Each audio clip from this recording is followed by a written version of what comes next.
नमस्कार, मैं हूं भूपेंद्र शर्मा और आप देख रहे हैं आपकी चौपाल। आज हम आपको कुछ लाइनें सुनाने वाले हैं और वो इस तरह है कि सखी सैयां तो खूब ही कमात हैं, महंगाई डायन खाए जात है। आज के दौर में महंगाई अपने चरम स्तर पर है। पिछले एक साल में 20 से 30% महंगाई बढ़ गई है। महंगाई बढ़ने के कारण शायद किसी को नहीं पता। पेट्रोल डीजल की कीमतें आसमान छू रही हैं। वजह क्या है? सवाल बहुत सारे हैं, लेकिन जवाब किसी के पास नहीं है।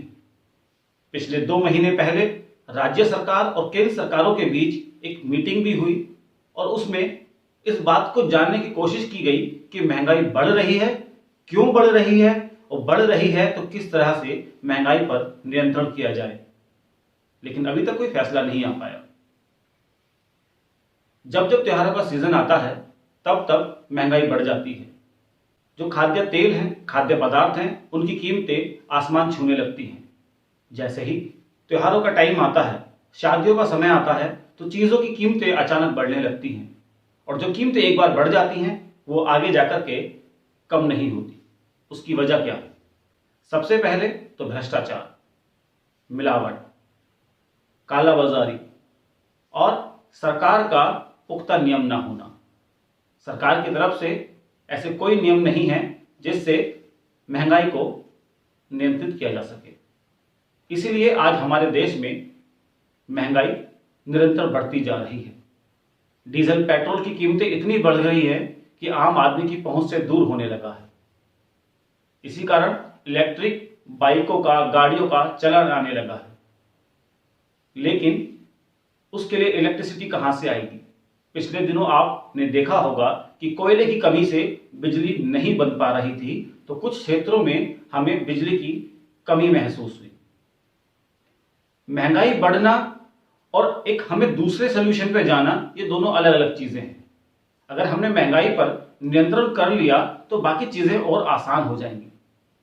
एक ये है, एक खास वजह ये भी है कि जैसे कि डिमांड पूरी ना हो पाना, किसी चीज का उत्पादन उतना नहीं हो पा रहा है जितनी की आवश्यकता है, तभी महंगाई बढ़ जाती है।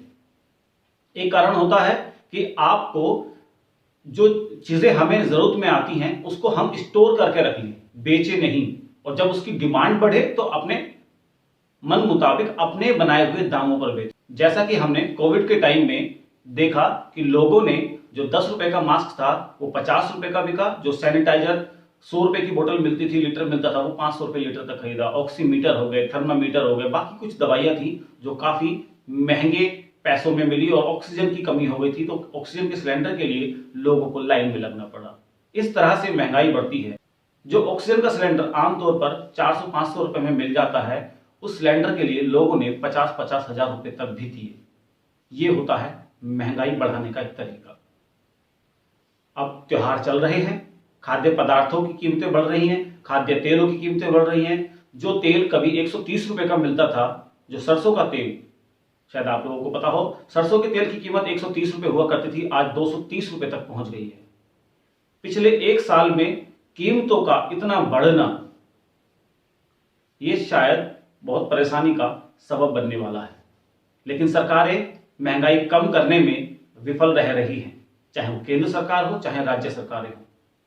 आपको एक तरीका और बता देता हूं कि जब कोई मजदूर महंगी चीजें खरीदता है और खाता है, तो अपने परिवार को चलाने के लिए जब उसका गुजारा 500 रुपए में हो सकता है और उसका गुजारा 800 रुपए पर डे में होने लगे, तो जब वो मजदूरी के लिए निकलेगा तो 800 रुपए लेगा।